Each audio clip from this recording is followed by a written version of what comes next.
Bienvenue sur Bonjour America, je suis Audrey Mazins. Tout de suite, les nouvelles du jour. États-Unis, accusation de piratage de l'élection américaine.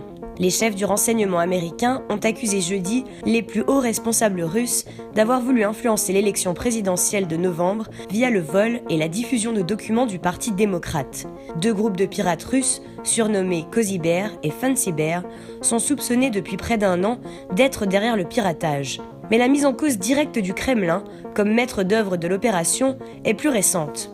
Le 30 décembre, un rapport conjoint du FBI et du département de la Sécurité nationale a pour la première fois visé le renseignement russe.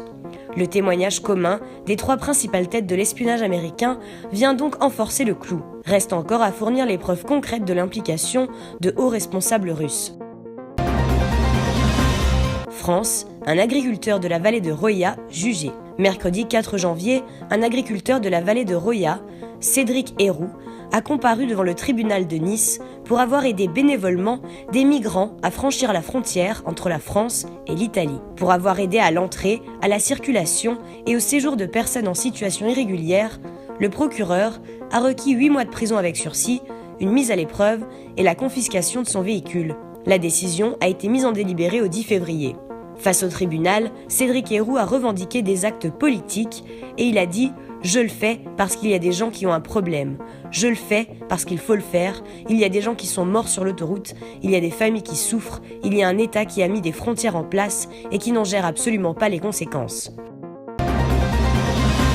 Canada, anniversaire de la Confédération. Les célébrations du 150e anniversaire de la Confédération devraient coûter quelques 500 millions de dollars aux contribuables canadiens, a avancé le Globe and Mail. L'importance de cette somme, soit 300 millions de dollars, est allouée au programme d'infrastructures communautaires Canada 150 qui vise à financer des projets de rénovation d'infrastructures publiques.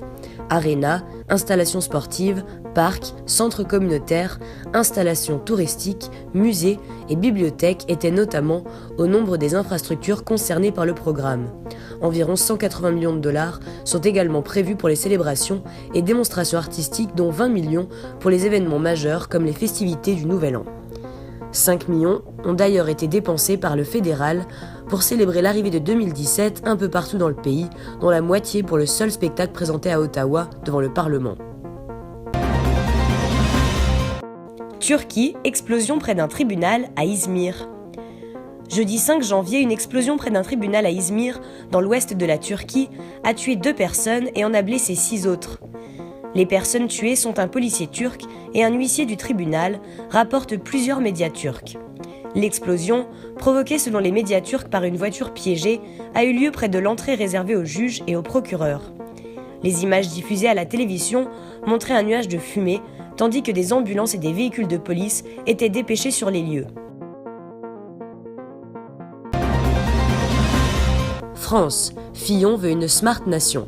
Au CES 2017 à Las Vegas, François Fillon a dit jeudi 5 janvier vouloir faire de la France une Smart Nation devant des startups et entrepreneurs, symbole selon lui de la rupture dont la France a besoin. François Fillon était de passage au Consumer Electronics Show 2017. Soucieux de rajeunir son image, le candidat à l'élection présidentielle 2017 n'entend pas laisser le monopole de l'entrepreneuriat.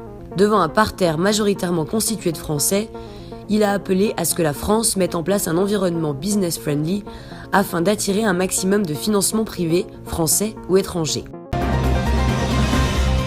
USA, fusillade à l'aéroport de Fort Lauderdale. Une fusillade a éclaté ce vendredi à l'aéroport international de Fort Lauderdale-Hollywood de Miami. 3 personnes ont été tuées et plusieurs autres blessées.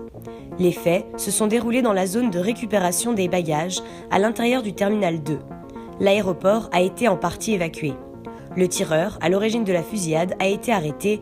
Le motif est encore inconnu en ce moment, a déclaré le shérif du comté de Broward. Les témoins ont décrit les voyageurs fuyant en courant, d'autres étant regroupés sur le tarmac de l'aéroport.